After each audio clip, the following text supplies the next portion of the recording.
இதில் எந்த இதுவுமே பொருந்தாமல் உட்கார்ந்துக்கிட்டு இருக்கிறது திமுக தான். அவங்க பணத்தை மட்டுமே நம்பியிருக்காங்க. இந்த கடந்த 5 வருஷமாக இதுக்காக ஒரு பெரிய தொகையை தனிச்சாக ஒதுக்கி வச்சுக்கிட்டு காத்துக்கிட்டு இருக்காங்க. பணத்தை வச்சு நம்ம வேலையை முடித்து அடுத்த 5 வருஷம் வந்துடலாம் அப்படின்னு. இல்லை 5 வருஷத்தில் சொன்னதெல்லாம் செய்யலைனாலும் செஞ்ச சில நல்லதுகளும் இருக்கும்ல. அது கூட செய்யலைன்னா அப்புறம் எதுக்கு ஆட்சியில் இருக்காங்க? அப்புறம் அவங்க அதனால தான் அவங்க நம்ம செஞ்ச நல்லது நம்மளை வெற்றி அடைய செய்ய நம்பி இருக்கலாம். நீங்க எப்படி அப்படி சொல்வீங்க? செஞ்ச நல்லதுன்னா அவங்க புது அணைகள் கட்டலை, புதியதாக தொழிற்சாலைகள்னு சொல்லி அரசு தொழிற்சாலைகள்னு ஒன்று கொண்டு வரல. குடிசை மாற்று வீடுகளை பூரா இடிச்சு கட்டியிருக்காங்க.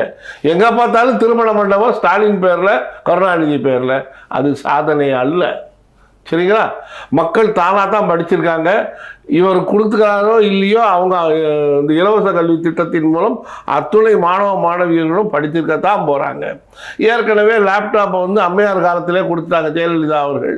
அதை தொடர்ந்து செஞ்சுருக்காங்க. கொஞ்சம் விட்டு போச்சு, அப்புறம் மறுபடியும் ஆரம்பித்து செய்கிறாங்க.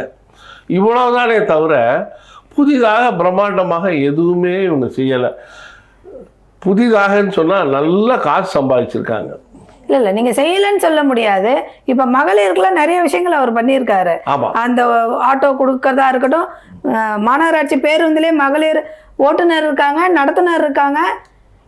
இன்னைக்கு பார்த்தீங்கன்னா நிறைய பேருக்கு அவர் வேலையை எத்தனை 1000 பேர் இருக்கிறார்கள் அதை சொல்லுங்க. எத்தனை அந்த பிங்க் கலர் ஆட்டோ எத்தனை பார்த்தீங்க? தினம் ரோட்டில் போகும்போது ஒன்று பார்க்கலாம், அவ்வளோதான். என்னமா பேசுகிறீங்க? ஒரு ஆட்டோ ஆட்டோட விலை என்ன?